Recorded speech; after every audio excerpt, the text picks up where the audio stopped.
Hola, buenas tardes y bienvenidos a esta conversación digital de los y las militantes socialistas con el secretario general de la Federación Socialista Asturiana y presidente del Principado, Adrián Barbón, al que aprovecho para saludar. Tenemos aquí, buenas tardes. Buenas tardes. Un encuentro en el primer aniversario de las elecciones autonómicas de mayo de 2019 y municipales que hubiéramos querido realizar de forma presencial, pero en vista de las circunstancias, pues hemos recurrido a las vías telemáticas teniendo en cuenta que el formato presencial no es posible. No hemos querido, por tanto, dejar pasar la ocasión de escuchar la voz de la militancia y de escuchar las preguntas y las inquietudes que con los compañeros y las compañeras querrán trasladar hoy aquí al secretario general. Vamos, por tanto, a utilizar de las nuevas tecnologías para conocerlo. Os recuerdo a todos los que vais a participar que podéis enviar vuestras preguntas por escrito a través de Zoom en el apartado de preguntas y respuestas.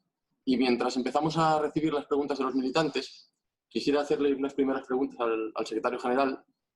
Se cumple justo hoy un año de las elecciones autonómicas y municipales del 26 de mayo del 2019. Si echa la vista atrás, ¿qué piensa? ¿Qué siente? ¿Cómo lo analiza? Bueno, casi lo primero es saludar a los y las militantes que están conectados y que efectivamente, como muy bien decía Andrés, yo creo que es importante que demos ejemplo. Y los socialistas damos ejemplo no organizando actos que irían pues, en contra, en este sentido, del rigor y la sensatez y sobre todo de la protección sanitaria, que yo creo que por eso es ejemplar, y aprovechamos, no obstante, las nuevas tecnologías para tener este espacio. Además, me alegra mucho que se haga, que somos el primer partido que lo hace en Asturias, en la historia de Asturias, y yo que sí me animaría a que fuera una vez al año, como mínimo, este tipo de encuentros. Tomamos la palabra. Para la militancia también, para conmemorar el aniversario de las elecciones.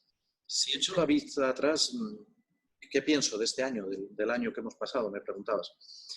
Bueno, lo primero que lógicamente estamos en una situación excepcional y llevamos meses en los que todo, evidentemente, gira en torno al coronavirus. No puede ser de otra manera. Todos tenemos amigos y amigas que han sido afectados por el virus. Por desgracia, todos conocemos seguramente a personas fallecidas, a las que quiero recordar, y nos ha ocupado desde el mes de febrero hasta ahora, evidentemente, toda la legislatura. Pero si uno va a aquel momento, al 26 de mayo, yo creo que ha habido hitos diferentes. El primero, bueno, pues que éramos la renovación de un proyecto, que suponíamos una actualización generacional, éramos una generación política diferente, que no significaba que no nos apoyáramos los veteranos del partido, y de hecho yo siempre pongo el ejemplo de nuestro presidente de honor, Pablo García, que está al pie del cañón, siempre apoyando a la organización y al partido, pero es verdad, es un momento político diferente. Que quisimos apostar por la cercanía, que yo creo que en este sentido teníamos clara la necesidad de reconectar con la sociedad asturiana, que además yo creo que quisimos ganar en claridad el mensaje. Es decir, a veces desde la política hablamos de una forma en la que somos incapaces de generar vías de comunicación. Así que yo creo que eso es el primer hito. El segundo hito, evidentemente, un gobierno que cambia la estructura. Por primera vez, por ejemplo, hay una Consejería de Ciencia, o se recuperó la Consejería de Cultura, o la Dirección General de Igualdad por primera vez depende directamente del presidente del Principado, o se crea el Comisionado para el Reto Demográfico. Y el tercer hito, yo diría no menor, si apostamos por el diálogo, eso tiene que tener efectos, y es el presupuesto. Es decir, cuando conseguimos aprobar en los últimos días de diciembre el presupuesto para el año 2020, rompíamos una maldición, la maldición de los años par desde hacía mucho en Asturias. Es que en los años par, bueno, pues no había presupuestos. Entonces, esos serían tres hitos, yo creo, fundamentales si echo la vista atrás y pienso en aquel 26 de mayo y en lo sucedido desde entonces. Y luego, evidentemente, desde febrero, como digo, todo ha girado, toda la acción política pues está en torno a la lucha contra el coronavirus. Y quiero hacer además un reconocimiento a la militancia socialista y a la sociedad asturiana. Echando la mirada atrás, aunque parece mucho tiempo el que ha pasado un año, ¿dónde estuvo la clave de la victoria del PSOE en aquellas elecciones? 20 diputados, una mayoría muy amplia en los ayuntamientos. ¿Cuál fue, a su juicio, la clave de la victoria? Bueno, pues yo creo que la clave hay que buscarla en los procesos congresuales del 2017. El Congreso del 2017 saldó pues, una división muy fuerte en el seno del partido, que era producto, entre otras razones, pues que lógicamente los proyectos pues hay que actualizarlos, de cuando en cuando hay que renovarlos, hay que ponerlos al día. Y yo creo que el Congreso del 17, tanto el federal como el autonómico, sirvió para una puesta a punto del partido. Y sirvió para, una vez democráticamente debatido y decidido, y además, bajo aquel impulso, recuperar el papel de la militancia, que era fundamental, yo creo que sirvió para actualizar nuestra conexión con la sociedad. Yo creo que el elemento fundamental es ese. Lo primero, la conexión con la sociedad. Lo decía antes, ¿no? Esa nueva generación política que hoy representamos al partido. Segundo elemento que yo creo importante, que evidentemente tenemos tras de nosotros nuestra propia historia. Y nuestra historia en este sentido nos hace deudores de ella, pero también nos proyecta hacia el futuro. Somos la organización política con más historia de este país y eso yo creo que también es indicativo de algo. El año que viene, pues, la Federación Socialista Asturiana cumple 120 años de historia. Ya hemos cumplido el año pasado 140 el PSOE.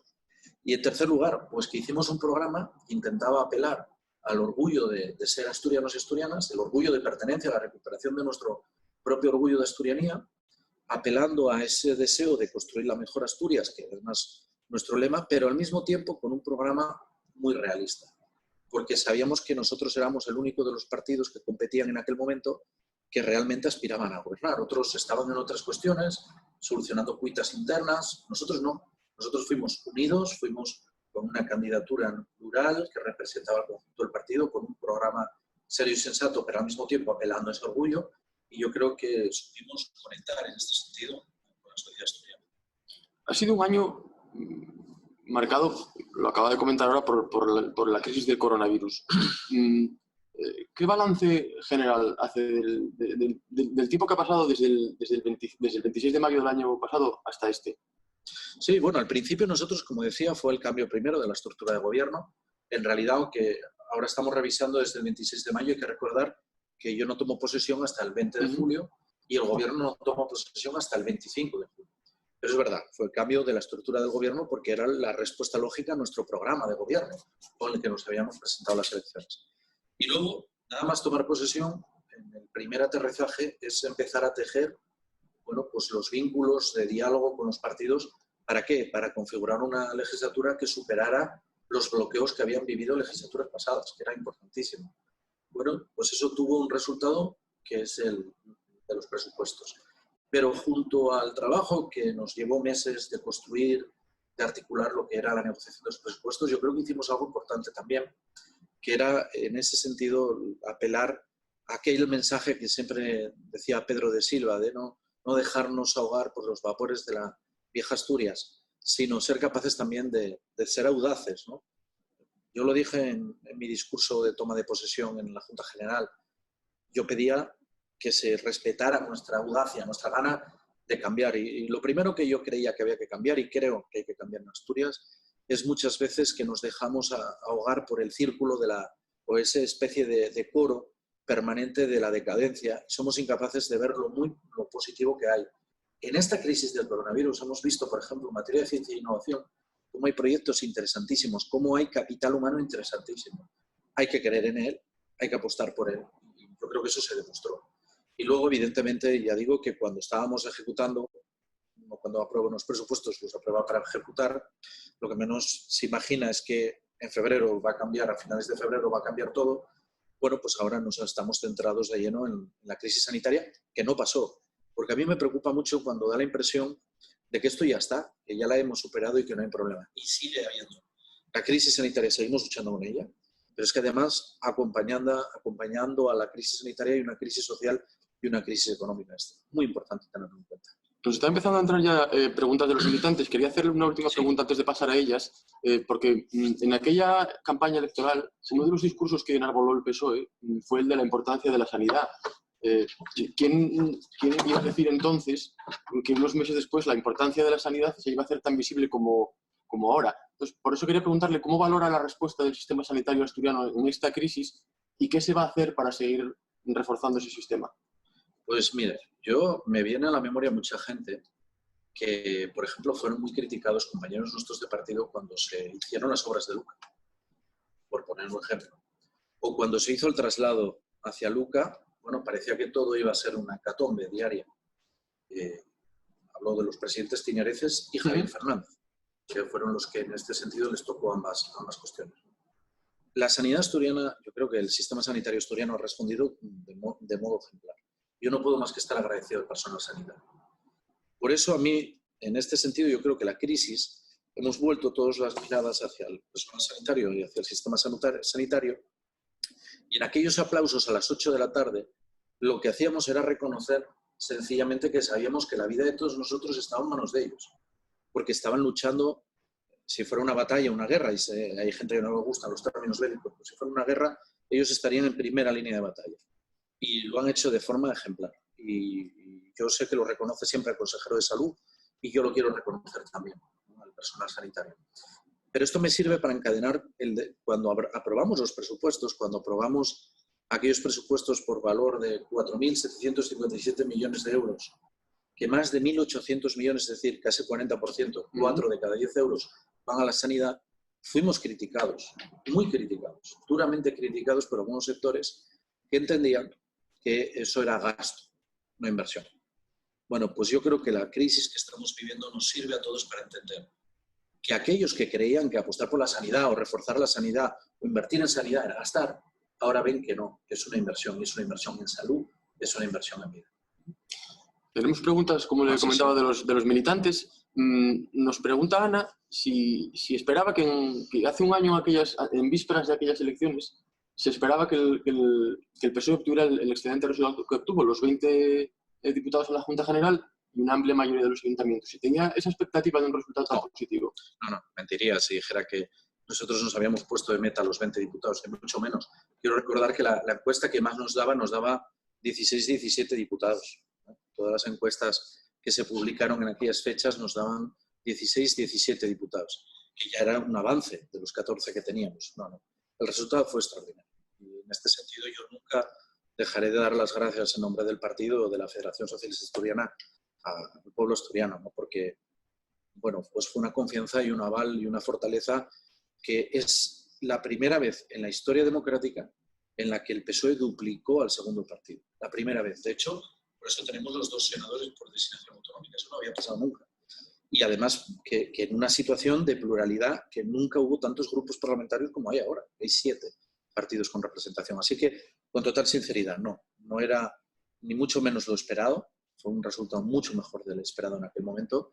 También en los ayuntamientos, fueron resultados contundentes. Y por eso hoy tenemos 53 alcaldes y alcaldesas y yo creo que lo que hay que decir es gracias. Una y 1000 veces gracias. Antes mencionaba el papel de la militancia. ¿Qué papel tuvo la militancia en aquel resultado? ¿Qué papel jugó? Fundamental porque, vamos a ver, cuando antes me refería a que el Congreso del 2017, en mi opinión, fue un elemento clave para una puesta a punto del proyecto socialistas, fue en torno a un tema fundamental. ¿Qué papel tenía que jugar la militancia en el futuro del partido? En los últimos años, el papel de la militancia era muy decreciente. Es decir, sí, las asambleas del partido, pero en realidad las grandes decisiones estaban en manos de órganos de representación, que eso no significa que fuera menos democrático. No es que sea menos democrático, pero era una forma de participación en la que la militancia, por así decir, jugaba un papel distinto, menor. Yo creo que lo que hizo el Congreso del 2017, que ser sinceros con uno mismo y reconocer que fue como consecuencia de todo lo sucedido desde el año 2016, con la caída de Pedro Sánchez y su vuelta, ¿no?, a presentarse, pues supuso una movilización masiva de la militancia. Militantes que estaban totalmente desconectados con el funcionamiento del partido se volvieron a activar. Gente que de la calle se afilió para participar en ese proceso, siguió con nosotros. Es decir, y ese papel, que en aquel momento tenía esas connotaciones internas, luego, a partir del Congreso del 17 y el cierre de filas de la organización, lo que se traslada es un empuje hacia la sociedad asturiana impresionante. Yo lo digo siempre, es que nosotros somos el partido que tiene mejor capacidad de hacer llegar sus mensajes a la sociedad asturiana porque tiene una red de militantes amplísima, súper movilizada, participativa, ejemplar. Yo estoy muy orgulloso de la militancia socialista asturiana, así que, desde luego, el triunfo electoral no fue de la ejecutiva de la Federación, ni tan siquiera de quienes éramos candidatos, ni menos mío, ¿no? Pero sobre todo un triunfo de la militancia socialista asturiana. Nos pregunta Mario, comenta que hace unos pocos días una encuesta hacía referencia a un crecimiento importante en las expectativas del PSOE en relación con el resultado de hace un año. y pregunta si tiene datos o la percepción de que el PSOE esté experimentando una tendencia creciente. Bueno, yo creo que lo primero, una encuesta hecha en este momento. Las encuestas son una foto fija del momento. No sé qué político era el que decía que no se creía ni tan siquiera las que él mismo manipulaba, ¿no? Eso como punto de partida. Las encuestas hay que tenerlas en cuenta como lo que son, instrumento de trabajo. Pero no podemos cegar todas las encuestas. Las encuestas se les puede dar vuelta. Un mal resultado que prevé una encuesta se le puede dar la vuelta con un trabajo en una campaña o desde los gobiernos. Yo la percepción que sí tengo, y esto no lo oculto, es que hay muchos ciudadanos y ciudadanas que no nos conocían, que nos veían con escepticismo a quienes ahora estamos al frente de las instituciones y ahora nos conocen gobernando y además en una situación, bueno, como se suele decir, de estrés, de máximo estrés o de máxima tensión. Yo eso lo noto porque en la calle me para mucha gente y lo dice, que, bueno, pues que nos ve trabajar bien, que cree que estamos acertando en la gestión de la crisis sanitaria. Yo siempre digo que nosotros al final somos la especie de punta de iceberg. Cuando digo nosotros, digo los políticos, porque todo el aparato en engranaje de la administración asturiana está por debajo y desde luego personal sanitario, el sociosanitario, pero en general en la sociedad asturiana la movilización del personal esencial, desde las personas que trabajan en las tiendas de alimentación, a la policía, a los cuerpos y fuerzas de seguridad, es decir, todo el mundo se movilizó, los personal de limpieza, en hacer posible esto. Así que lo que sí percibo es que se nos está conociendo mejor. Y eso, bueno, pues puede ser bueno, puede ser malo, no lo sabremos. Dentro de 3 años hablaremos, ¿no? Pero desde luego la ciudadanía sí que, a lo mejor al principio, algún sector de los ciudadanos y ciudadanas que nos veían con escepticismo esta generación de jóvenes, y ahora pues nos van conociendo haciendo política y gobernando Asturias y los ayuntamientos. Hay un cambio generacional evidente, eso es lógico. Pero yo siempre lo remarco, es un cambio generacional en este sentido absolutamente integrador, que yo creo que es importante. Es decir, integrador en el sentido también generacional. Yo antes siempre pongo la referencia ética, para nosotros insustituible, del presidente de honor, de Pablo García, porque a mí me gusta decirlo y reiterarlo. Fíjese, yo todo lo bueno que sé de política lo aprendí directamente de él. Me gusta ponerlo en valor y además porque siempre nos transmite ese apoyo a los jóvenes. Pero incluso en el Consejo de Gobierno, gente más veterana, con más experiencia, como puede ser el vicepresidente Juan Cofiño, es el mejor ejemplo de que hay una otra generación política anterior a la nuestra que, sin embargo, pues nos está empujando, nos está apoyando y nos está ayudando. Y eso es muy importante. Igual que mucha militancia con muchísimos años de veteranía, a los que a mí me encanta escuchar porque creo que se aprende mucho de ellos. Nos pregunta David, ¿qué papel cree que deben jugar las comarcas mineras en este proceso de reconstrucción, ya no solo de transición energética, como se hablaba hasta ahora, sino de reconstrucción general, en el que Asturias se ve inmersa? Bueno, lo primero, yo en esto no soy absolutamente objetivo, sino totalmente subjetivo, en el sentido de que, como saben, no solo provengo de las cuencas, sino que mi cultura política es las cuencas. He construido toda mi trayectoria política con los hombres y mujeres de la cuenca, del sindicato minero, de mis compañeros de la agrupación de la Viana y del resto del Valle del Nalón, y por tanto, lógicamente, a mí, bueno, pues la cuenca me tira y es en el lugar en el que uno crece y en el que uno aprende y aprende política, ¿no? Bueno, yo creo que las cuencas tienen mucho que aportar en este sentido. Y hay proyectos interesantísimos, por ejemplo, desde la Reserva Estratégica en materia de material sanitario, ¿no?, que hemos apoyado y que yo personalmente he apoyado una propuesta del SOMA en ese sentido, que se instale en un pozo minero de las cuencas, que en estos momentos tenemos. UNOSA tiene que dar ese cambio, tiene que ser una empresa energética del futuro. Nosotros seguimos creyendo que UNOSA tiene futuro transformando hacia esa nueva etapa. La transición ecológica sin duda, tiene que pivotar en las cuencas mineras, porque las centrales térmicas se tienen que transformar en otro tipo de fuentes de producción de energía ligadas a las nuevas fuentes, pero también hay proyectos interesantes de Big Data, de comunicación, de innovación, de polos, en este sentido, de investigación, ¿no? Centro de Nanotecnología del Entrego, por poner un ejemplo. Es decir, hay muchos proyectos que pivotan en torno a las cuencas. Las cuencas tienen mucho futuro.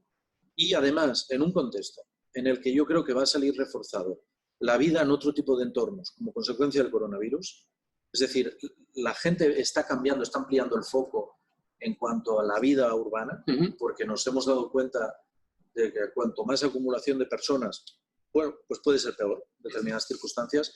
Yo creo que va a salir beneficiado los pequeños municipios, la vida en el medio rural y también las villas de las cuencas mineras. Es un tema del que se habla bastante, el hecho de que esta crisis de coronavirus pueda acabar siendo, o sea, dando alternativas al medio rural. Sí, el comisionado para el reto demográfico, Jaime Izquierdo, está trabajando en ese tema. Precisamente está convencido que las villas, los núcleos medios o pequeños pueblos pueden suponer en estos momentos un atractivo mayor, porque lo que está claro es que el confinamiento se vivió mejor en los núcleos más pequeños, medianos o las pequeñas villas que en las grandes ciudades. Bueno, nos llegan bastantes mensajes de cariño y de respaldo al papel del gobierno en estas semanas, y hay alguno que mezcla un poco la política con la parte personal. Sí. Nos preguntan, en todas las crisis, en todas estas semanas de crisis sanitaria, ¿cuál ha sido el peor momento que ha vivido? ¿Qué ha pasado? Bueno, ha habido muchos. Nos lo pregunta José, por cierto. Ha habido muchos, pero yo, por ejemplo, los momentos de la crisis más fuerte fueron en mediados y finales del mes de marzo. Fue cuando mayor número de muertos se fueron produciendo.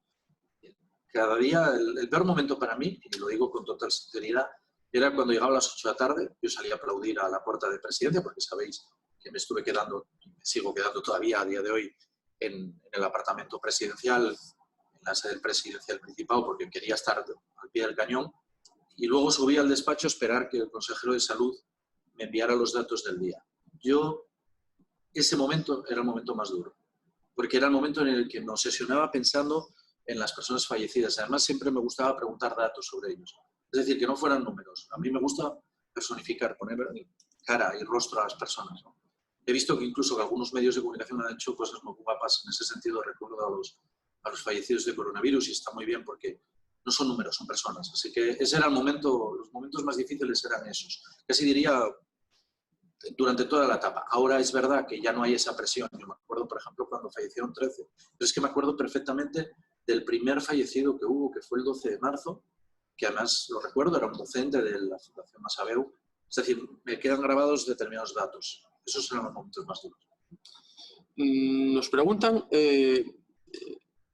si, dada la actual situación social provocada por el coronavirus, si eso implica rebajar en alguna medida las expectativas programáticas con las que el PSOE se presentó a las elecciones, y qué prioridades va a tener el gobierno de cara a los más de 3 años que quedan de legislatura. Bueno, lo primero ahora, la prioridad máxima es el control sanitario, la crisis sanitaria, que como digo todavía no pasó. Por eso voy a aprovechar para recordar a toda nuestra militancia que hay que usar mascarilla, que hay que mantener distancia de 2 metros de seguridad, que hay que lavarse permanentemente las manos. Yo todavía, antes de entrar, lo volví a hacer. Y aquí estábamos hasta empezar este acto, estábamos todos con mascarilla. Es necesario hacer eso, ¿no? Una vez superemos la crisis sanitaria y al mismo tiempo tenemos que reactivar la economía. Es importante. Yo en esto tengo que decir que lo que estoy palpando es buen ambiente. En los comercios, en los negocios, en la hostelería, con los que estoy hablando, yo noto buen ambiente en cuanto a reactivación. Hay que reanimar la economía. Nosotros tenemos que generar consumo, porque generar consumo es la manera de que arranque todo el sistema económico. Eso es muy importante. Y el gobierno de España, es cierto, y yo aquí quiero ponerlo en valor, hizo 2 cosas muy importantes. La primera, proteger a los trabajadores para que no fueran despedidos vía ERTES. Nunca en la historia de este país, ante una crisis como la que hemos vivido, que es la crisis más importante desde el punto de vista de nuestro país, habría que remontarse al final de la Guerra Civil. Nunca se había puesto ese escudo social de protección de los trabajadores a través de los ERTES. Y en segundo lugar, las ayudas a los autónomos. Que yo entiendo que puede haber gente que entienda que debería ser algo más, que puede ser poco, que hay cosas mejorables, sí, todo es mejorable. Pero jamás en la historia de este país se han movilizado tantos recursos desde el punto de vista del aspecto del empleo de los trabajadores. Y lógicamente luego hay una crisis social.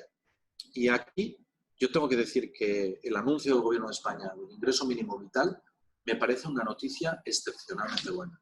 En Asturias vamos muy por delante porque el salario social lo tenemos desde el año 2005. O sea, yo no sé si fuimos la primera o la segunda comunidad autónoma que tuvo su propia renta básica universal, pero que haya a nivel de coherencia del Estado es una respuesta en este sentido valiente y yo creo que lo que quiere decir es que el escudo social va a ser fundamental. Claro, hay que chequear todo. Esto cambia todo. El COVID, el coronavirus, la crisis del coronavirus ha cambiado la legislatura. La legislatura ya no va a ser igual. Yo lo digo siempre y además lo siento. Aquí sale un presidente distinto al que entró, porque las experiencias o los aprendizajes que uno no busca, pero que se te incrustan, porque al final te toca vivirlos, pues no te queda otro remedio que también cambiar y aprendes. Ante los problemas, ante una crisis como esta, tienes dos opciones: o rendirte o afrontarla. Yo creo que aquí decidimos afrontarla. Así que habrá que resetear todo, empezando por el presupuesto de este año, ver qué se puede hacer, qué partidas hay que mantener, evidentemente teniendo en cuenta esa prioridad sanitaria, social y activación económica, y desde luego de cara a la legislatura, pues en ese sentido irá. Nos pregunta Óscar por una cuestión ligada a la forma de salir de esta crisis económica y a una de las novedades que incorporaba el nuevo gobierno, que era la creación de una Consejería de Ciencia e Innovación. Nos pregunta si va a ser la ciencia y la innovación una herramienta estratégica a la hora de enfocar la reactivación y la diversificación económica de Asturias. Cuando yo me presenté a la Junta y pedí el apoyo parlamentario, me acuerdo perfectamente, yo hacía una reivindicación del papel de la industria y lo ligaba luego también a la ciencia. Y decía, algo que sorprendió en aquel momento, la ciencia va a ser la gran aliada de la industria. Bueno, en la crisis del coronavirus, la gran aliada del sistema sanitario, no lo digo yo, lo dice el consejero de Salud, ha sido la ciencia. Con los sistemas de innovación de pantallas de 3D, con los sistemas pues de respiradores, en este sentido, invasivos o no invasivos, todo esto que se está innovando, que surge de una combinación de makers, que surge también de los centros de innovación más importantes de Asturias. Desde luego, apostar cada euro que invertamos en ciencia es invertir en futuro. Y lo que además está trabajando muy bien el consejero de Ciencia, que el consejero de Ciencia, me gusta recordarlo, fue un militante más de nuestro partido que empezó cuando yo llegué a la Secretaría General, antes incluso de en el programa con el que me presenté a secretario general, a incorporar el mensaje de que nuestro partido tenía que girar hacia la apuesta de la ciencia. Y yo creo que el PSOE hoy, la FSA, es vista en los sectores científicos asturianos como un gran aliado. Y lo vamos a hacer, ¿eh? Desde luego va a ser prioritario. Comparto plenamente esa reflexión. ¿Te parece un poco profético el hecho de que se creara una Consejería de Ciencia justo antes de que estallara esta crisis en la que se está viendo que la ciencia y la innovación van a ser decisivas a la hora de salir adelante? Desde luego profético no, porque no soy profeta, no tengo el don de la evidencia, si es que alguien lo tiene, pero desde luego sí que fue una coincidencia grata, en el sentido que nos ayudó y nos sigue ayudando muchísimo. Muchísimo. De hecho, se está viendo en buena parte de la respuesta a la crisis del coronavirus, está viniendo del lado de la ciencia, y en Asturias se están viendo experiencias bastante innovadoras. Sí, desde luego. Antes decía alguno de los proyectos que, por ejemplo, ya se están validando en la Agencia Española del Medicamento, pero hay otros muchos en los que se está innovando, se está trabajando. Luego hay grupos de investigación, de investigadores que están entrando en proyectos del propio Instituto Carlos III. Carlos López Otín, por ejemplo, también tenía alguna referencia y su equipo investigador. Es decir, yo creo que Asturias puede hacerlo muy bien. Hay que creer y hay que poner en valor a nuestros científicos. Asturias tiene gente muy buena, muy cualificada. Y hay que creérselo y hay que apoyarlos y apostar por ellos, claro. Nos traslada Jaime de la Roza, que traslada una felicitación por la celebración de este encuentro y por Aprovecho para enviarle un abrazo muy fuerte a Jaime. Nos pregunta por un tema interesante que es por la relación entre el gobierno y el presidente y los ayuntamientos. Y hace mención al hecho de que el hoy presidente haya sido durante varios años alcalde. Bueno, quiere saber un poco por la relación entre el gobierno y los ayuntamientos y por cómo se ven las cosas desde una órbita y desde la otra. Bueno, yo sí fui cocinero antes que fraile, entonces sí que algo de la cocina sé, ¿no? Cómo funciona. Bueno, yo lo que intenté trasladar siempre al gobierno de Asturias, que además es un gobierno muy municipalista, porque si uno hace un repaso, pues otro es alcalde, está en el gobierno, hay varios que han sido concejales, es decir, hay gente con trayectoria municipalista en este sentido importante, ¿no? Y siempre les traslado la necesidad de que nosotros, como administración autonómica, cada uno en sus competencias, pero luego, desde luego, tenemos que considerar que tan Estado somos nosotros, tan Estado es la administración general como los ayuntamientos. Lo tengo clarísimo. Y de hecho, estamos incorporando siempre que podemos a nuestros proyectos. Mismamente ahora, en el comité de desescalada, está incorporada, por ejemplo, la presidenta de la Federación Asturiana de Concejos. Siempre intentamos poner en valor la institucionalidad. Y quiero recordar que una de mis primeras reuniones, y la más importante, fue con los 78 alcaldes y alcaldesas asturianos. Desde luego, nosotros yo entiendo que el municipalismo es la base de nuestro proyecto político, el socialismo. No olvidemos esto. Es decir, cuando peores resultados podemos tener en otros niveles, donde resistimos el empuje, donde resistimos esos tsunamis electorales, son siempre en los ayuntamientos. Y es desde los ayuntamientos desde donde reconstruimos junto con la militancia esa confianza con la ciudadanía asturiana. Así que, desde luego, para mí juegan todo el papel del mundo en este sentido. Y además yo lo considero los ayuntamientos una gran escuela de democracia. Es decir, yo estoy convencido que nadie debería de pasar por la política de cualquier otro nivel si previamente no estuvo en un ayuntamiento sabiendo lo que es estar directamente en contacto con la ciudadanía. ¿Se ve muy diferente la política desde la presidencia del Principado que desde un ayuntamiento? Yo una vez escuché a Zapatero decir que él, cuando entró de presidente del gobierno, que cuando uno entra a una presidencia, ¿no? Cualquier cargo, pero vamos a situarnos a una presidencia, en este caso la mía autonómica, la de Zapatero, la del Estado, tienes dos opciones. Uno, o pensar y tener claro desde el principio que eso es temporal y que, por tanto, cuanto menos cambies, más fácil es luego adaptarte a la pérdida de esa responsabilidad o a salir de esa responsabilidad. O dos, como otros, que también los hay, que, bueno, pues quieren tanto estar en esa responsabilidad que cuando la abandonan se les ve amargados. Por lo tanto, claro, lo decía Zapatero en una entrevista y me llamó la atención. Y es una cosa que yo tengo siempre clara, ¿eh? Yo me he sentido muy orgulloso de haber estado en muchos sitios haciendo política. Empecé de concejal en Laviana, fui vicealcalde, fui alcalde. Es algo de lo que me siento profundamente orgulloso. Y hoy tenía, por ejemplo, una videoconferencia con el alcalde de Laviana y con los portavoces de los grupos que me querían presentar los proyectos que están haciendo en el municipio, además de una forma unida que yo creo que marca ejemplo. Habría que fijarse en Laviana en otros niveles políticos porque lo están haciendo muy bien, trabajando todos a una, entendiendo lo que yo siempre digo, dejémonos de banderías, ahora no es el tiempo de banderías en la lucha contra el coronavirus. Yo me siento muy orgulloso de eso, pero también soy consciente de que esta responsabilidad que tengo es temporal. Es decir, esto tiene un principio y tendrá un final. Y por tanto, yo lo único que espero es que cuando deje esa responsabilidad, que será en el momento que sea, pues lógicamente pueda salir con la cabeza alta, que la gente pueda decir que intenté hacerlo lo mejor posible y que intenté dejar las cosas mejor que las encontré. Yo espero salir, además, siendo como soy. Y lo digo siempre. Es decir, que los vaos del poder,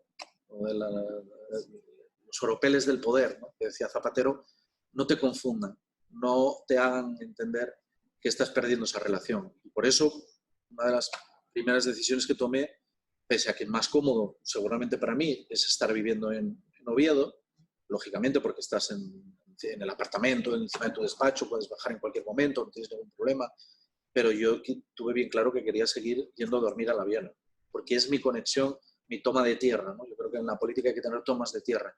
Y una de mis tomas de tierra, junto con mis amigos, con mi familia, con la gente que quiero, que es capaz de decirme y hacerme ver cuando me equivoco, otra toma de tierra es la casa en la que vivo, en una barriada minera en Fontoriano.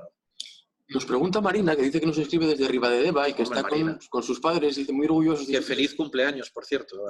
El padre creo que era hoy sí, lo había leído, sí. Porque está viendo en familia, están muy orgullosos de su presidente y nos preguntan por el tema de los consultorios. Dice que Ribadedeva es un concejo pequeño, sin casos activos desde hace un mes, que el consultorio está cerrado, que lo trasladaron allá a más de 24 kilómetros, que hay mucha gente mayor que no se puede desplazar.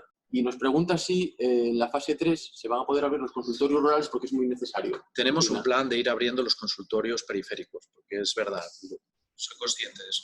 Pero nosotros, cuando vimos el estadio al que avanzaba la crisis, antes incluso del estado de alarma, en salud, que llevaban trabajando desde el 13 de febrero todos los días reuniendo un comité de seguimiento del coronavirus, todos los días, en la Consejería de Salud, tomaron una decisión rápida, valiente, que era: hay que reorganizar lo que tenemos. Y hay que reorganizarlo, concentrarlo, porque los efectivos que tenemos, lo que se nos viene encima puede ser tan duro que tenemos que saber gestionarlo. Por eso, en el mes de marzo se adoptó esa decisión del cierre de los consultorios periféricos, de la concentración en los centros de salud más grande, del establecimiento del triaje. Insistimos mucho, una cosa que nos insisten mucho los epidemiólogos que examinan nuestro caso, nuestra respuesta, es que desde el principio dijimos a la gente que si tenía síntomas, no fuera al centro de salud, que no fuera al hospital a urgencias, no, que llamara a unos teléfonos que habilitamos. ¿Y por qué insistíamos esto? porque era la mejor manera de evitar nuevos contagios. Hay comunidades autónomas donde el mayor nivel de contagios tuvo lugar en centros sanitarios, porque la gente está en la sala de espera tosiéndose unos a otros. Aquí lo frenamos, aquí concentramos a la gente, pero para eso tuvimos que hacer un esfuerzo de concentración y reorganización del SESPA.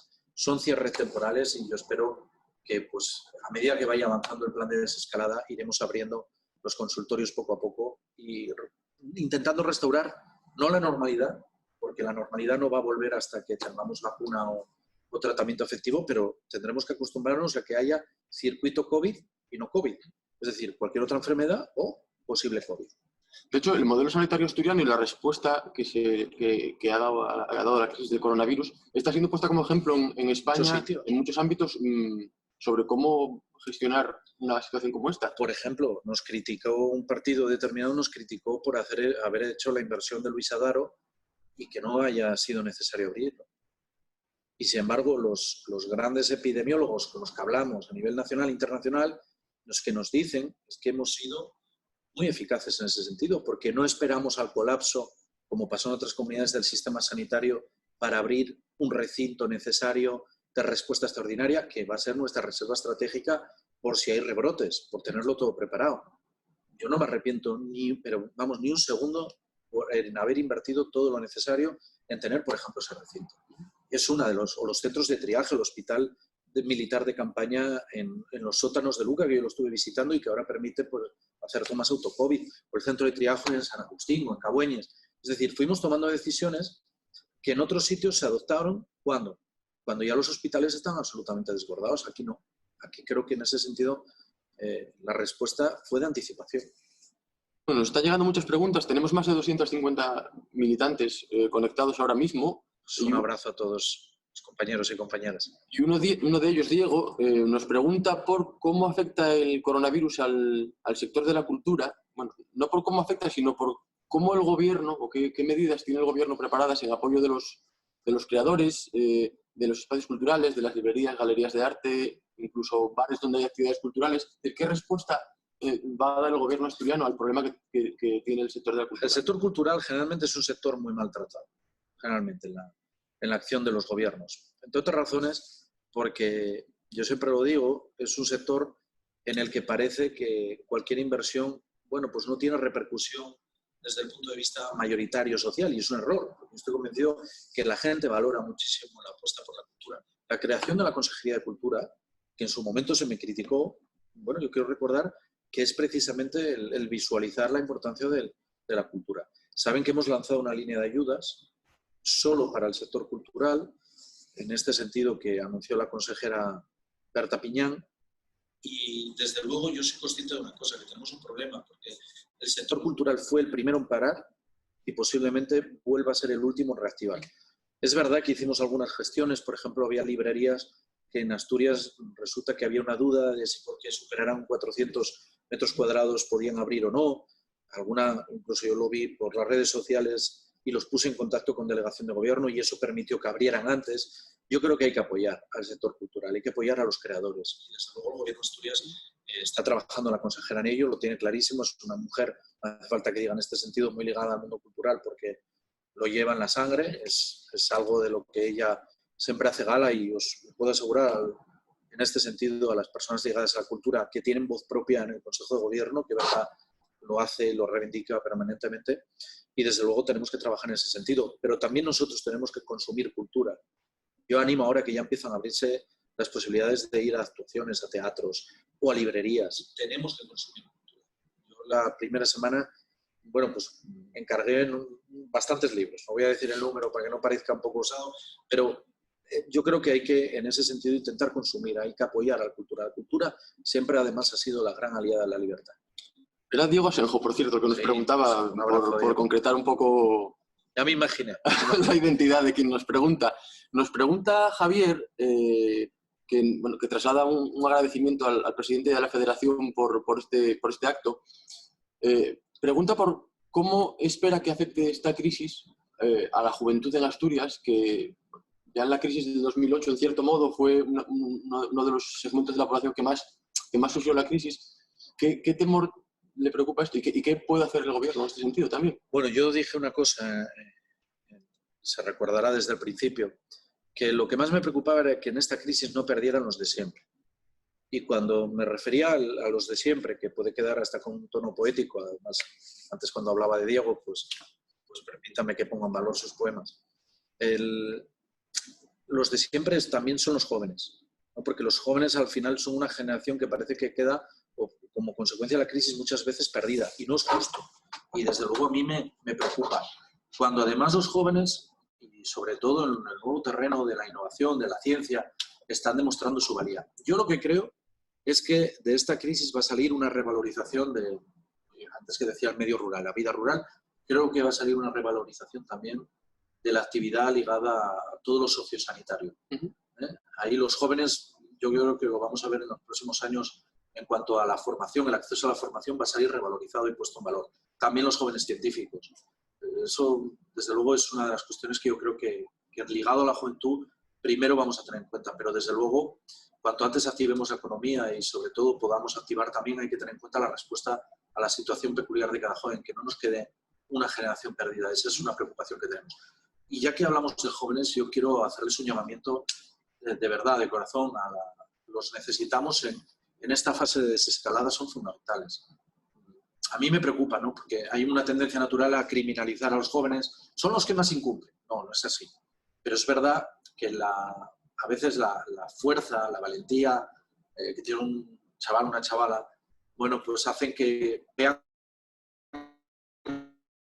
con menor temor al virus. Yo les quiero decir que tienen que ser ellos los primeros. Nuestra directora general de Juventud, Clara, hizo, en este sentido, está haciendo un trabajo bueno de lanzar mensajes a la juventud asturiana.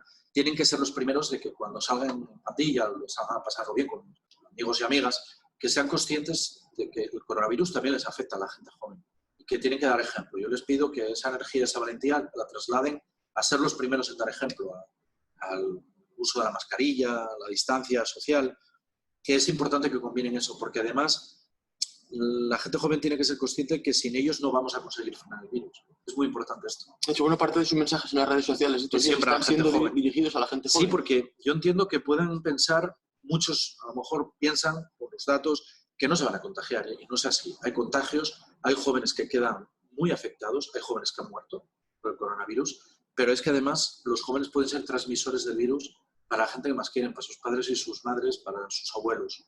Y por tanto también a ellos les pido implicación. Yo confío mucho en la gente joven.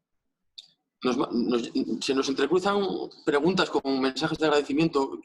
Quiero dar alguno de Tere Peláez, por ejemplo. Ah, Tere, sí. Sí, que dice que podría ser... Que por fin vio al nieto el otro día, lo vi también en redes, que llevaba tiempo sin ver al nieto. O sea que... Pues dice que podría lanzar una interminable pregunta, pero quiere dar las gracias por lo que estás haciendo y trasladarte que eres el mejor presidente para los asturianos y que así no se lo hacen saber hasta que los que no votaron al PSOE. Gracias por tanto, traslada Tere Peláez. Pues muchas gracias, un beso fuerte, Tere.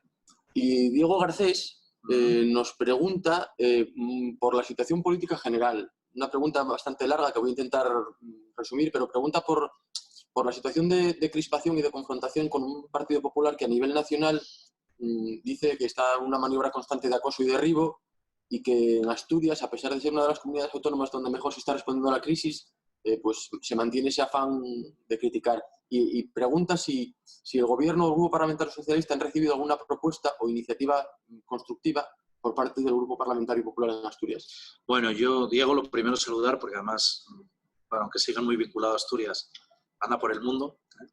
Y quiero agradecerle siempre el trabajo y el apoyo que dio en todo momento en la campaña, en todo, ya desde el 17. En este sentido, un abrazo muy, muy, muy fuerte.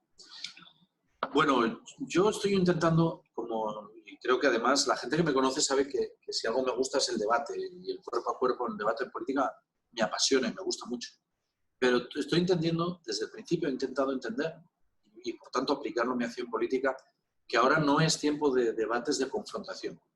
Es decir, que el tiempo del debate de la política de cuerpo a cuerpo volverá cuando recuperemos la normalidad, pero es que no estamos en un momento de normalidad, estamos en una situación excepcional. Y yo lamento mucho cuando veo partidos que no entienden, no comparten mucho. Hay muchos que sí, ¿eh? Yo quiero agradecer en este sentido que hay muchos partidos que están entendiendo que ahora esto no va de ver quién gobierna o no. Eso se saldará en las siguientes elecciones. Ahora va de otra cosa, ahora va de unir esfuerzos, por eso ponía el ejemplo hoy de la Viana. En la Viana todos los partidos, pero todos, Digo todos, digo PSOE, digo PP, digo Izquierda Unida, digo Podemos, digo Ciudadanos. Todos están trabajando en una piña en torno a un pacto común. Bueno, pues eso yo quiero para Asturias y quiero para España. Yo no, creo que en la situación excepcional la gente no lo entiende, seas votante de quien seas, que no seamos capaces de unir esfuerzos. Así que, en ese sentido, yo sí que quiero apelar a esa unidad. Y como no quiero confrontar, tampoco quiero ser demasiado incisivo en esta respuesta, pero desde luego yo lamento muchas actitudes que veo. Lo lamento porque creo que no se está acertando. Porque hacer oposición no es hacer destrucción. Es un error. Tú no puedes llevarte por delante el país por el hecho de que creas que así va a caer un gobierno. Y ese creo que es un error. Yo animaría a la gente, en este sentido, yo creo que han emergido líderes en la derecha que han tenido otra actitud. Por ejemplo, el líder de la derecha portuguesa, si uno escucha su discurso, lo dijo bien claro: apoyo a este gobierno, pero no porque apoya a este gobierno, sino apoyo a este gobierno porque ustedes representan los intereses de Portugal. Ustedes son los valedores de Portugal y van a defender los intereses de Portugal. A mí me gustaría eso, también escucharlo más a menudo aquí. O, por ejemplo, el alcalde de Almeida, de Madrid, hubo un debate con Rita Maestre, que es todo lo contrario, que proviene de Más Madrid, y que tuvieron un debate de dejemos de lado todo y centrémonos en lo importante que es esto. ¿Y eso significa que renunciemos cada uno de nosotros a nuestra ideología? No, pero es que anteponemos esa cuestión. En cuanto a las propuestas, ¿no? Por no alargarme en exceso, sí que nos han hecho llegar propuestas, no voy a decir lo contrario. Lo que pasa es que algunas de ellas, pues, lógicamente, son difícilmente realizables, por decirlo de una manera suave, en el sentido que si uno parte de una situación presupuestaria compleja en la que hemos perdido en torno a 150 millones de euros de ingresos y tenemos 100 millones más de gastos sanitarios, tu propuesta no puede ser pues decir que vas a invertir 250 millones en no sé qué para quedar bien con no sé quién, porque el problema es que eso no es serio. Y la primera premisa que se debe de pedir siempre a los gobernantes es que hablemos con claridad. Para utilizar 250 millones en algo, tienen que salir de otro sitio. Hay que tenerlos. Hay que tenerlos. Y si no los tienes, pues no funciona así, ¿no?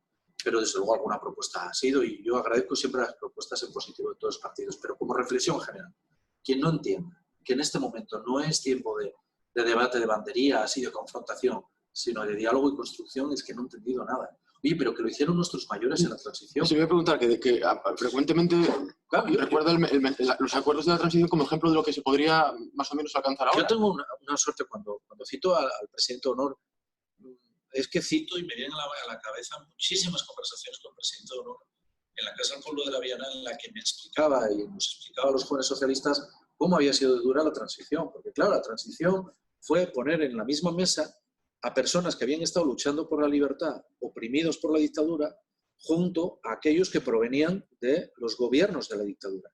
Y fueron capaces de decir: oiga, vamos a pasar una página de la historia de este país, vamos a construir un modelo constitucional que quemamos todos y vamos a recuperar la libertad y la democracia.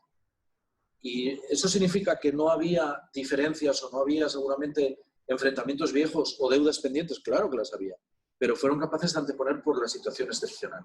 Bueno, pues yo creo que ahora la generación que estamos en política, yo lo digo mucho, si no somos capaces de entender que estamos en un periodo excepcional y la gente nos demanda respuestas excepcionales, la gente va a empezar a plantearse: ¿para qué servís los políticos? Entonces, esa es una reflexión que quisiera hacer. De hecho, sobre la mesa hay dos propuestas de acuerdo, que son los pactos de la Moncloa y los pactos de Fruela. ¿Qué margen hay de que esa filosofía del acuerdo pueda cuajar? Bueno, ahora saben que se ha constituido una comisión en el Parlamento, sabéis que se ha constituido en el Congreso de los Diputados. Vamos a ver qué recorrido tienen, y con las conclusiones del Pacto Nacional es con lo que nosotros tenemos que construir y hacer y articular esos pactos de Fruela, que no pueden ser solo entre partidos, que tienen que ser también con los agentes sociales y con otro tipo de instituciones y colectivos que tienen mucho que decir sobre el futuro de Asturias.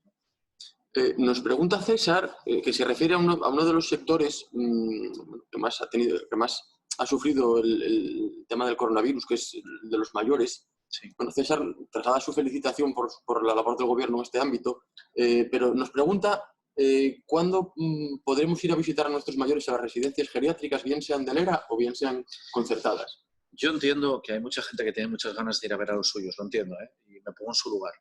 Pero tienen que entender también el auténtico temor que nosotros tenemos a que haya nuevos contagios. Y es que incluso con todas las medidas de precaución, el contagio cero, esto es una cosa que me insiste mucho el consejero de salud, contagio cero no existe.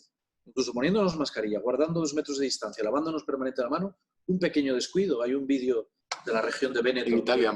que recomiendo a todo el mundo que vea, un pequeño descuido puede significar contagios. Y eso fue el ejemplo, por ejemplo, de la clínica, de la residencia mixta de Gijón, que estaba libre de contagios, ahora hay 2 contagios creo que son, vamos a ver cómo evoluciona, pero parece que está controlado, pero tenemos auténtico temor, porque son el colectivo más vulnerable y porque este virus, yo lo digo siempre, es un asesino silencioso y excesivamente contagioso. Es decir, se contagia muy fácilmente. Por tanto, sí, somos conscientes, ya hemos recuperado las visitas para personas que tienen graves problemas cognitivos y evidentemente la ausencia de sus familiares pudieran ser peor todavía. Vamos a ir haciendo todo a medida que avance la desescalada, pero tendrá que ser todo diferente. Hasta que no aparezca la vacuna, hasta que no aparezca el tratamiento, todo esto tiene que cambiar. Creo que en Grado, en Belmonte, creo que han empezado a ver las primeras visitas ya a la gente. Sí, más deteriorada. Más deteriorada. Desde el punto de vista cognitivo. Antes le preguntaban cuál había sido el momento más duro en estos tiempos de coronavirus. Le pregunta José por la otra vertiente, por la vertiente positiva. ¿Cuál es el momento más positivo que ha vivido en estos meses de dura tensión política? Pues yo hubo un momento en el que me eché a llorar de alegría, y por confesarlo, pero de llorar de verdad, de feliz, ¿no? Y lo cifro porque además era cuando estábamos en peor momento con el tema del contagio en las residencias y cuando todo el mundo daba por hecho de que los mayores siempre, en el momento que pillaban el coronavirus, significaba que no eran capaces de superarlo.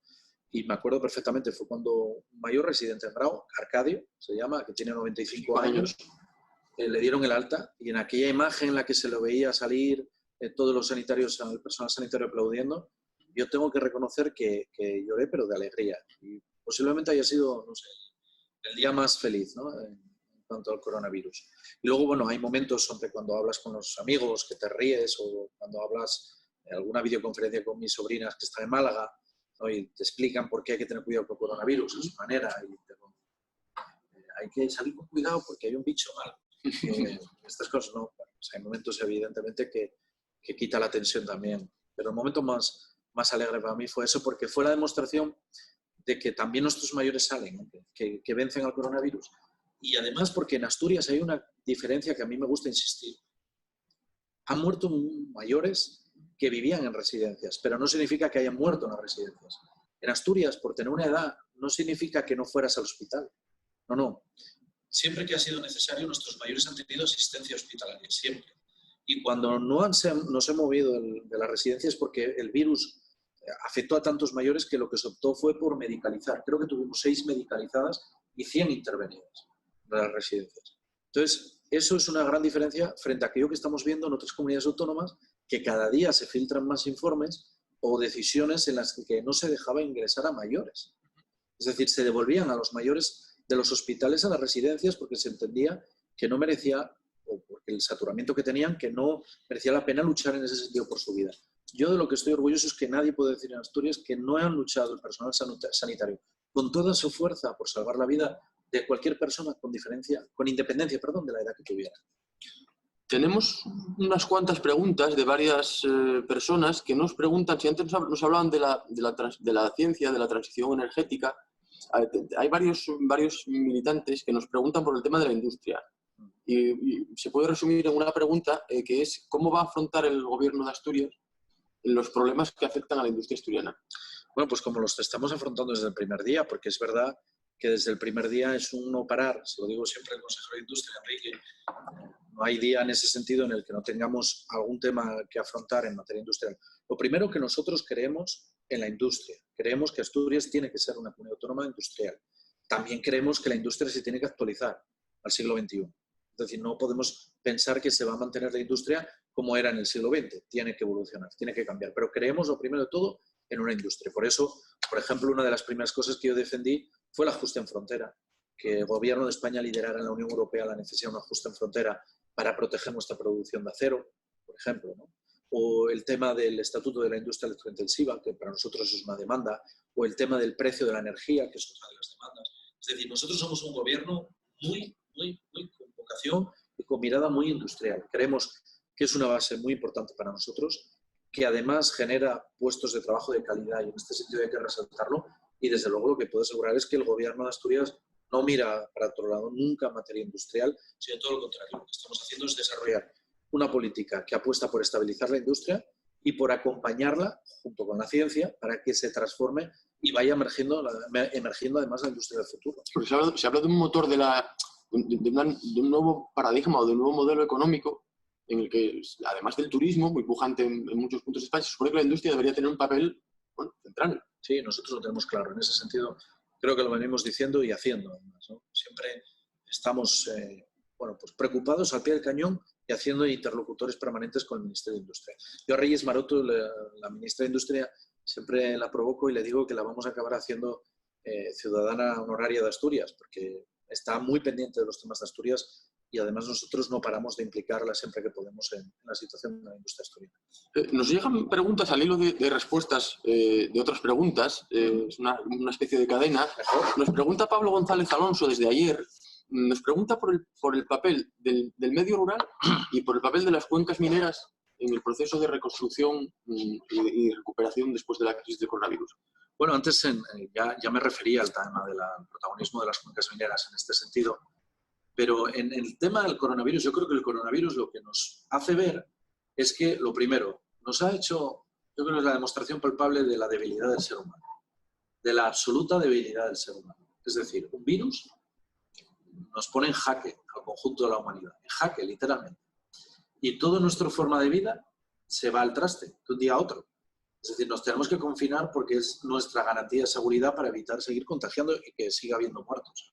Yo cuando escuchaba aquellas teorías del rebaño, de la inmunidad del rebaño, con los datos que siguen vigentes en algunos... Sí, en algunos países siguen con eso. Con los datos que tenemos hoy, sabemos que los que proponían la inmunidad del rebaño, lo que proponían eran cientos de miles de muertos. Y eso es una absoluta barbaridad. En España rondarían los 400.000 fallecidos si se hubiera aplicado la teoría del rebaño. Es una barbaridad, ¿no? En Asturias ya superarían los 10.000. O sea, es que es absolutamente incalificable. Yo creo que va a cambiar todo. Y uno de los paradigmas es la forma de vivir. Yo estoy convencido y además es algo que llevo pensando mucho tiempo. De aquí va a salir revitalizado el mundo rural, va a salir revitalizado el concepto de vida rural, no solo para vivir, sino por la importancia que tiene tener una producción alimentaria que mantenga en todo momento la cadena bien provista. En este sentido, el consejero Alejandro Calvo yo creo que lo ha trabajado muy bien con los sectores agroalimentarios para que en ningún momento hubo desabastecimiento, en ningún momento hubo un problema. Todo lo contrario, la producción agraria ganadera en Asturias ha sido ejemplar, la producción láctea lo mismo. Ahí tenemos sectores pujantes como la propia central lechera y yo creo que todo esto va a salir revalorizado. El medio rural, la vida en los pueblos y las villas en las cuencas mineras va a salir revalorizado. Le pregunta al hilo del medio rural María Jesús Álvarez. Imagino que sea María Jesús, nuestra senadora. María Jesús Álvarez aparece aquí. Tiendo a pensar que sí, porque le pregunta por si le preocupa la brecha digital en el medio rural y qué planes tiene el gobierno asturiano para intentar acortar esa brecha. Bueno, la Consejería de Ciencia lleva mucho tiempo trabajando en el tema de la conectividad y de hecho hay varios proyectos incluso de 5G piloto en el medio rural. ¿Había dos en concreto? Dos en concreto, efectivamente, que querían entrar en el medio rural, ¿no? Claro que nos preocupa. Nosotros éramos conscientes de que algo pasaba y que había problemas de accesibilidad o de acceso a redes, que hoy es el mundo. Ahí hay que estar sí o sí. Pero nos ha preocupado mucho más algo que suponíamos, que sospechábamos, pero que no teníamos datos ciertos y ahora lo hemos detectado, que es la brecha digital con los escolares en el medio rural. Y eso lo estamos tratando de solucionar gracias también, y esto quiero decirlo, a la colaboración de muchas empresas que en esa brecha digital pues nos han donado equipos que hemos podido repartir. Los propios equipos de los colegios se han repartido también entre alumnos que no tenían medios con los que trabajar o seguir en esta formación a distancia. Y desde luego el tema de la conectividad es uno de los grandes retos que tenemos en esta legislatura.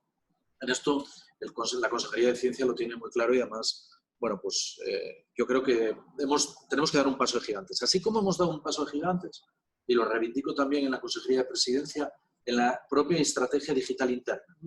Aquí pasamos de que al principio podíamos tener 1.000 personas teletrabajando en la administración asturiana. Bueno, pues ahora superan las 20.000 teletrabajando. Esto ha sido, bueno, pues yo creo que hemos cumplido el programa de legislatura de estrategia digital del director general, que es un fenómeno, Javier, y que desde luego nos sitúa, que esto también sirve para darnos cuenta de lo que había que avanzar. Desde luego va a ser el tema de la brecha digital es uno de los grandes retos. Le pregunta Pedro Carcedo si Asturias va a pedir acortar los plazos de las fases y si vamos a querer acelerar. No. Nosotros somos muy prudentes. Yo ya he explicado un poco la planificación en la que creo. Yo creo que en 7 días, si es acortar, no hay tiempo suficiente para ver si hay rebrote. Me parecería un riesgo. Es decir, yo entiendo que si el paso a la tercera fase sería el 7, la última fase sería a finales de junio, tal y como estaba en el plan de desescalada, yo entiendo que lo razonable es lo siguiente, es prepararnos durante todo el mes de junio, ver la evolución y sobre todo que se pueda abrir la conexión con las comunidades autónomas que estén en el mismo estadio, en la misma fase que nosotros, de la epidemia. A mí lo que me preocupa mucho, y no dejo de insistírselo al Gobierno de España, es que pudieran venir sin más comunidades que estén en una fase epidemiológica mucho peor, que haya todavía contagio a nivel comunitario, por ejemplo, que haya problemas de contagios, que lo siga habiendo, hay comunidades que están en ese estadio, que pudieran, sin más, bueno, pues recorrer toda España y venir a situarse, porque eso no nos beneficia ni a nosotros ni a ellos.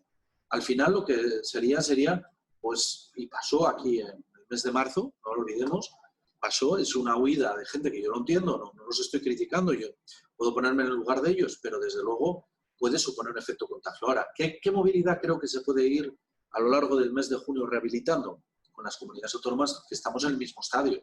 Por ejemplo, Galicia, Cantabria, incluso País Vasco, Navarra, toda esa zona del norte ya se podría plantear esa movilidad a partir, pues yo calculo, mediados del mes de junio seguramente lo active el Gobierno. Ahora, yo soy de los que cree que tiene que completarse el plan, por lo menos a aquellos que vamos en primera línea. Es decir, hasta finales de junio debería haber esas restricciones de movilidad, lo tengo clarísimo, y por tanto no estamos planteando. El consejero de Salud ha insistido mucho en esto, vale más ser prudentes, hacer las cosas bien, de forma manera que en julio y agosto, bueno, pues estemos en esa nueva normalidad, que la nueva normalidad es sin separarnos de la mascarilla y sabiendo todos los metros y lavarse las manos y todas estas cuestiones, pero pudiendo movernos, que no acelerar en exceso y provocar un rebrote, que si es un rebrote controlado, que podamos controlar, bien, pero si es un rebrote, como está pasando en algunos sitios, que no haya posibilidad de controlar, lo que puede hacer es que igual que avanzamos, retroceder. Por eso vale más paso a paso, prudente. Es lo mejor para nuestra economía. Ahora, mientras tanto y no, lo que yo sí quiero invitar es a los asturianos y asturianas a recorrer Asturias, a consumir en Asturias, a dinamizar nuestra economía, a activarla con todas las medidas de seguridad.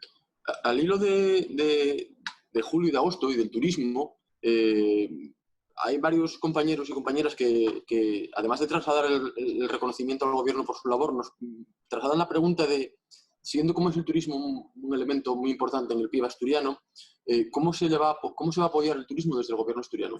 Bueno, lo hemos hecho ya con un plan específico en este sentido, sobre todo de línea de respaldo económico de avales, que puso en marcha la Consejería de Cultura y Turismo, los planes Cultura, Turismo y Política Lingüística, y además que se articuló, construido en directo con los sectores turísticos, escuchándoles mucho y viendo cuál era la mejor solución que se les podía plantear.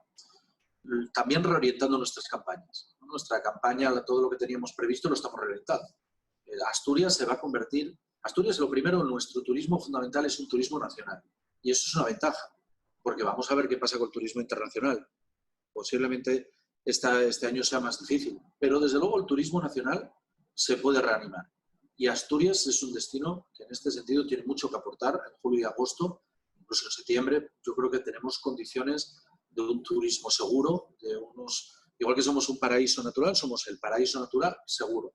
Somos un terreno un territorio en el que podemos aportar ese plus de seguridad sanitaria, de responsabilidad y de superación de hacer frente a la pandemia. Así que creo que tenemos muchas oportunidades si lo hacemos bien y no nos volvemos locos de intentar por adelantar al 7 de junio lo que debe de ser a finales de junio.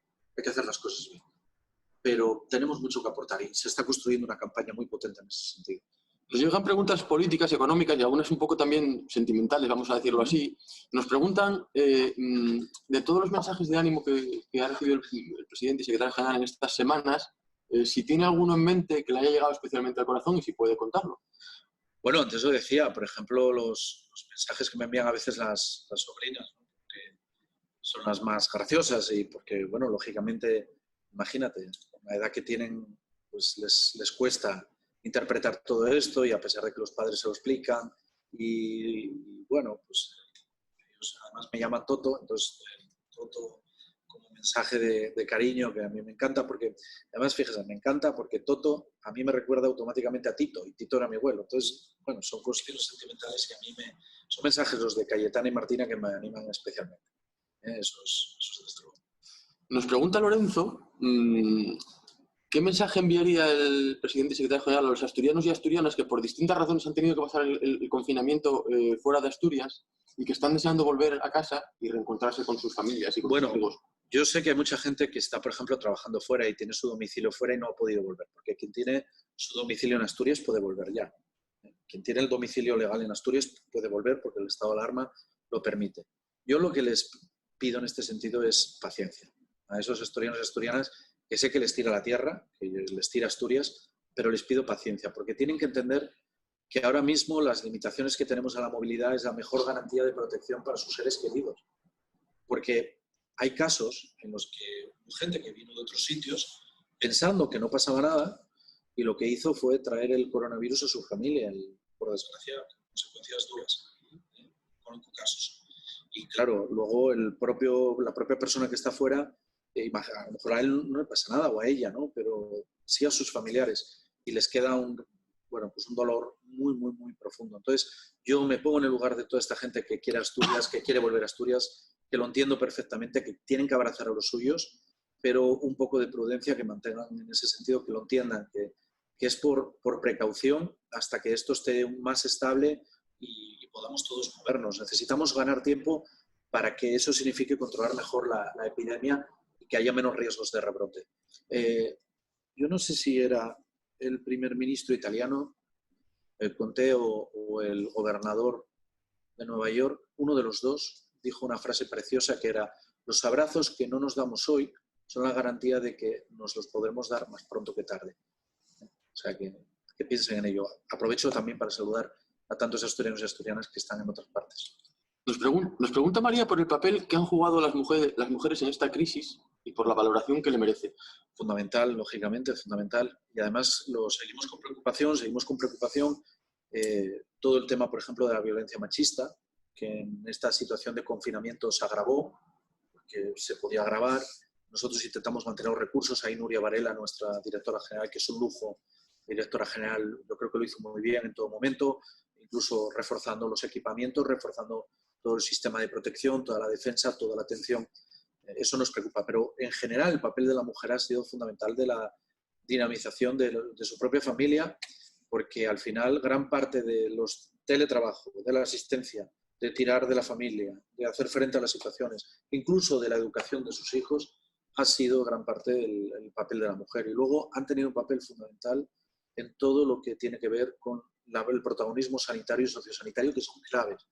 Es decir, las mujeres cada día son más claves en este sentido y son espacios que demuestran claramente que avanzamos hacia la igualdad. Y desde luego en el Consejo de Gobierno démonos cuenta que una de las áreas más sensibles y más duras de derechos sociales, por ejemplo, es una mujer joven como es Melania, luchadora y combativa, o Ana Suárez al frente de ERA, en situaciones muy difíciles lo han gestionado con muchísima presión, con muchísima dureza, pero con rigor y yo creo que con mucha valentía.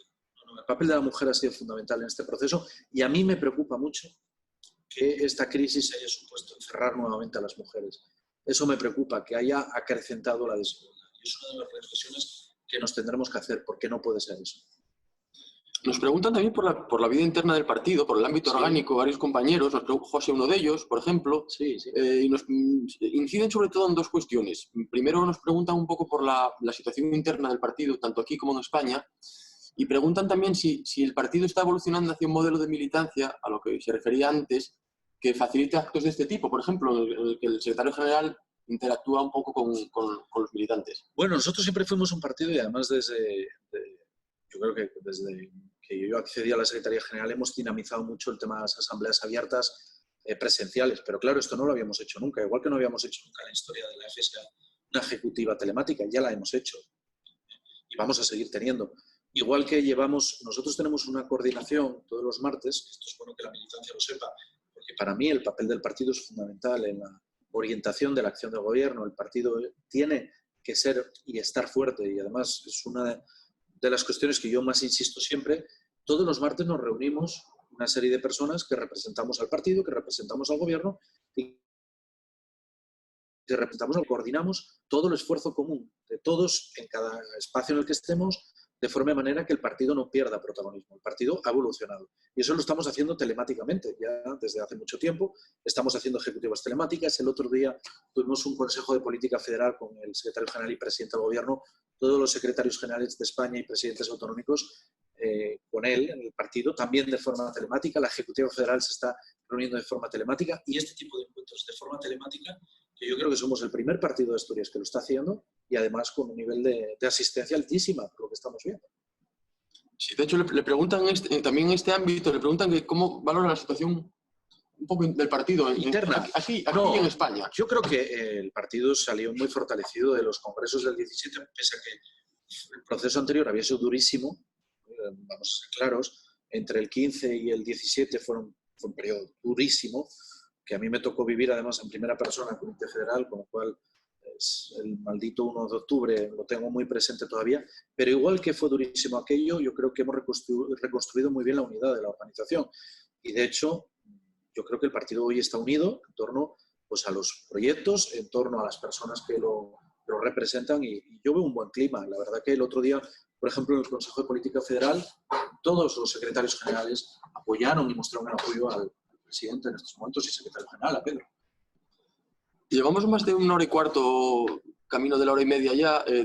Tenemos un montón de preguntas. Voy a intentar hacer una última. Haga 3 más. Pues hago 3 más. Voy a hacer 3 más. Venga. Tenemos una de Santos Tejón. Santos, sí. Que pregunta por un tema que hacía referencia antes, que es el de la marca de Asturias, el turismo. Lo resumen en la marca Asturias. Sí, la marca Asturias. Si considera que la marca Asturias de este proceso va a salir reforzada y cómo. Yo estoy convencido de ello, pero no estoy convencido porque yo lo esté, sino porque es también lo que yo palpo en los sectores económicos más importantes. Por ejemplo, el otro día yo tuve una conversación con el director general de Capsa, ¿no? Y en este sentido la central lechera yo creo que está demostrando pues una importancia fundamental y desde el punto de vista del abastecimiento y sobre todo de su fortaleza. Y lo decía, es que nuestros productos, algo que insiste mucho también el consejero de Desarrollo Rural, nuestros productos tienen nombre propio, tienen un nombre que acompaña pues, a la forma de producir, a la calidad de nuestros productos, a la sostenibilidad de nuestro sistema, a nuestro sector ganadero, a nuestro sector agrario. Es decir, tenemos una marca Asturias en cuanto al ámbito de la alimentación que ya tiene fuerza por sí misma suficiente. En el turismo, nuestro paisaje, nuestro entorno. Ahora, el tema sanitario, la fortaleza de nuestro sistema, que somos un destino seguro. Nuestra calidad de vida. Hay mucha gente que vive fuera que ahora está teletrabajando y a mí me consta que están preguntando y planteándose volver a Asturias para teletrabajar desde Asturias, desde un entorno, una pequeña villa o un medio rural, que total como teletrabajan ya no les tiene ningún problema, donde estén. Asturias, Jaime Izquierdo insiste mucho en ello, reúne todos los requisitos para situarse en un contexto de primera línea en cuanto al valor de la marca Asturias. Es decir, esta es una crisis muy, muy complicada y todavía nos queda vivir con ella. Nos queda con la sanitaria hasta que no aparezca la vacuna, nos queda con la social y nos queda con la económica. A ver si somos capaces de dinamizar pronto el consumo interno y reactivar la economía. Pero desde luego, las crisis son también, o suponen también, cambios que pueden significar algún tipo de impulso. Bueno, yo estoy convencido que la marca Asturias sale reforzada de la crisis del coronavirus en cuanto a que, por primera vez, y pongo un ejemplo, se habla de Asturias en el ámbito nacional. Lo que os comentaba antes. Yo siempre lo dije, la política asturiana siempre fue la gran desaparecida de la política española, o del debate político español, siempre fue la gran desaparecida. Oye, pues hemos salido en varios medios de comunicación y muy potentes, además incluso algún tema en directo, ¿no?, que me tocó participar y que ha tenido un impacto altísimo a nivel nacional y que además la gente se fija, nos llama. A mí me están llevando periodistas de ámbito nacional que están con los ojos fijos en Asturias y Asturias parece que por primera vez pues somos capaces de introducirnos en el debate nacional. Y tenemos que seguir, porque yo lo que tengo claro es una cosa, es que tenemos que ser capaces de esto que decía yo al principio, que es la idea fuerza con la que fuimos a las elecciones, de volver a creer en nosotros mismos, tenemos que ser capaces también de transmitirlo hacia el exterior.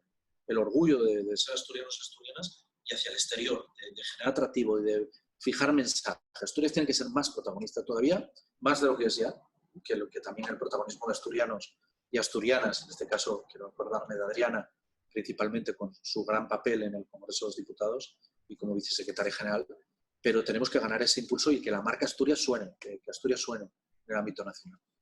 Le traslada a Delia Nuestra delegada del gobierno una felicitación por estos primeros meses de gobierno, por haber sido sometido a una durísima prueba y por estar dando muestras de buena gestión, de excelente gestión y de categoría política, pero traslada una reflexión que tiene mucho que ver digamos, un poco con la médula de la filosofía política del PSOE. Se pregunta si crees que esta grave crisis económica, sanitaria, podría haber sido superada sin el sistema sanitario de protección pública que tiene España en general y Asturias en particular. Bueno, yo lo primero, ya que es Delia y Delia es Delia Losa, seguramente, nuestra delegada del gobierno. No se quiere identificar como se quiere identificar, pero yo la quiero poner en valor, porque tenemos una delegada del gobierno excelente. Y porque además es una delegada del gobierno que ha demostrado siempre una colaboración con los intereses de Asturias fundamental. Y ha tenido un papel en toda esta crisis ejemplar, desde en los momentos en los que hubo que, por ejemplo, interpretar el decreto relativo al cierre que nos permitió salvar como actividad esencial el corazón industrial de Asturias, en esa interpretación que hicimos desde el gobierno de Asturias con el aval de la delegación del gobierno, hasta mismamente verla al pie del cañón. Hay una foto preciosa que yo no me resistí a compartir en mis redes, de Delia cargando cajas de mascarillas para los repartos que había que hacer o que hacía Protección Civil. Esa es nuestra delegada del gobierno. Así que yo quiero ponerla en valor porque además de ser una buena amiga y una persona que quiero mucho y de profundas convicciones, es una mujer al pie del cañón. Y sobre nuestro sistema sanitario, desde luego, yo estoy convencido que nosotros tenemos un sistema, especialmente Asturias, un sistema sanitario que ha demostrado, por ejemplo, su fortaleza en cuestiones como los PCR. ¿Por qué somos? Fíjese, si uno coge las comunidades autónomas que han tenido mayor número de PCR realizadas, las dos primeras, una nos adelanta por muy poco, por 1.000 habitantes, son dos comunidades que han tenido brotes muy fuertes, que son País Vasco y La Rioja, más muy ligado entre sí. Pero nosotros, que no tuvimos un brote tan fuerte, sin embargo, hemos hecho, como ellos, un porcentaje de por 1.000 habitantes altísimo. Es decir, se llegó a decir, si Asturias fuera un país independiente, seríamos el tercer país de la OCDE en cuanto a términos de número de PCRs por 1.000 habitantes. ¿Por qué hicimos eso? ¿Por qué? Pues yo los conocí, fui a darles las gracias personalmente en una visita a Luca, porque tenemos un laboratorio de microbiología, y especialmente en la parte de virología, que son un absoluto lujo, que son un orgullo para Asturias. Y que en otras comunidades, cuando llegó la crisis, recortaron, y en otras comunidades, cuando llegó la crisis, cerraron. Y aquí, cuando llegó la crisis, se le tocó gestionar ese periodo a mi predecesora, Javier. Bueno, pues hay que reconocerle que todo lo contrario, él y sus consejeros de sanidad, los dos, decidieron mantener como muy potentes, con toda la potencia del mundo, el servicio de microbiología y de virología. Y ha sido clave, ¿eh? El instrumento, junto con la respuesta sanitaria, con toda la innovación, con todo el trabajo del personal sanitario que yo agradezco, eso ha sido clave. Así que, desde luego, yo estoy con Delia, que ha sido un papel clave. Y que si a lo mejor hubiéramos debilitado nuestro papel, hubiéramos salido peor. Por cierto, hay noticias, hoy hemos leído noticias, creo que hoy o ayer, porque ahora ya leo tanto que yo mismo ya no sé ni cuándo lo leo, ¿no? Que hace un balance. Nosotros somos la segunda comunidad que invierte más por habitante en sanidad. La segunda. La primera es País Vasco, la tercera es Navarra. 1.700 euros, si no me equivoco. País Vasco y Navarra tienen su propio régimen de financiación que es mucho mejor que el nuestro, ¿eh? Y sin embargo nosotros somos la segunda comunidad autónoma que invierte más por habitante. Bueno, pues si uno coge, y creo que era lo que decía la noticia, las 10 primeras comunidades autónomas que más invierten per cápita en sanidad, salvo una que ha tenido un brote muy fuerte como consecuencia de estar pegada a Madrid, el resto, todas las demás, son por el orden casi correlativo de inversión per cápita en materia sanitaria. Es decir, cuanto más invierte en sanidad, mejor se ha resistido el empuje del coronavirus. Bueno, vamos a escoger una última pregunta de las muchas que tenemos. Nos pregunta Roberto, habla de que está habiendo mucha preocupación, él mismo y entre la gente mayor sobre todo, por posibles movimientos de la derecha y de la extrema derecha que acaben generando conflictos serios entre la ciudadanía. Y quiere saber su opinión sobre si eso es así o qué puede pasar. Bueno, yo creo que en esto lo que tenemos que hacer los socialistas, y este es un encuentro de socialistas, es dar ejemplo, ¿no? Por ejemplo, hoy nosotros estamos dando ejemplo haciendo este encuentro de forma telemática porque es la manera de mantener las condiciones de seguridad y sanitarias, cumpliendo con los mandatos sanitarios. Frente a la tensión que otros pretendan generar, nosotros tenemos que ser, en este sentido, los y las militantes tenemos que ser fundamentales en la estrategia de bajar el diapasón de la tensión, de bajar la tensión política. Y tenemos que hacerlo ¿cómo? Explicándoselo a nuestros conciudadanos, a las personas con las que tenemos relación, con quien trabajamos, con quien compartimos un café, con quien vamos a la compra y hablamos con ellos. Tenemos que ser nosotros un agente frente a la tensión de distensión. Frente a la confrontación, nosotros tenemos que ser siempre los protagonistas del diálogo. Nuestra fuerza fundamental es la fuerza del diálogo. Y frente a quienes creen que tienen que hacer todo lo que puedan para que caigan los gobiernos, nosotros lo que tenemos que ser es la coraza de la democracia. Yo pido a la militancia socialista asturiana, en este sentido, que seamos coraza protectora de la democracia, porque nos ha costado tanto conseguirla. Costó tanto a nuestros mayores, y lo verbalizo y lo personifico pues en todos los veteranos que me vienen a la cabeza, ¿no? Marcelo y Encarna, o Cayo, o Emilio Barbón y Manolita, o Maricuela, o Alfonso El Camamo, por ejemplo, o el propio Pablo García, o Rosal Portillo en La Viana. Es decir, tanta gente veterana que luchó con trayectoria durante toda una etapa importantísima de la vida para conseguir la libertad que nosotros tenemos que defender. Tenemos que ser la coraza de protección de la libertad y la democracia. Para un socialista lo más importante siempre tiene que ser la defensa de la libertad y la democracia porque es el camino para conseguir la justicia. Es decir, nosotros no creemos que la libertad y la democracia en sí sea un santuario. No, es un santuario que hay que proteger porque es la garantía de la justicia. La libertad y la democracia es la que hace posible que el hijo de un minero sea hoy presidente del Principado de Asturias, por ejemplo, o el hijo de una dependienta de tienda. Eso es la democracia, eso es la libertad. Es la que hace que, con independencia de dónde hayamos nacido, en la familia que hayamos nacido, tengamos la oportunidad de formarnos, de crecer y de salir al mundo. La libertad y la democracia es la que hace que las desigualdades de nacimiento no signifiquen la desigualdad de la vida.